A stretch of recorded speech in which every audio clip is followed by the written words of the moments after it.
денес во општина Струмица во градскиот парк со цел одбележување на 75 години НАТО и 4 години од приемот на Македонија во НАТО, атмосферата беше како во старите времиња на војска. Отворениот ден за граѓаните траеше од 12 до 16 часот.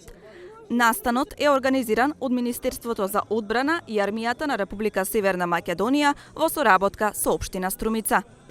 Денеска граѓаните на општина Струмица имаа можност да се запознаат со дел од опремата со која располага армијата на Република Македонија.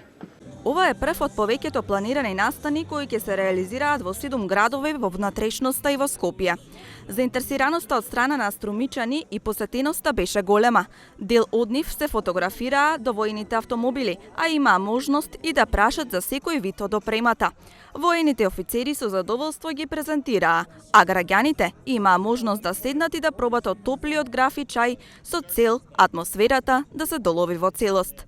Покрај отворени денови за граѓаните, ќе се реализираат и НАТО одбранбен форум, настан на кој земјите членки на Алијансата ќе ја презентираат својата култура и своите традиции.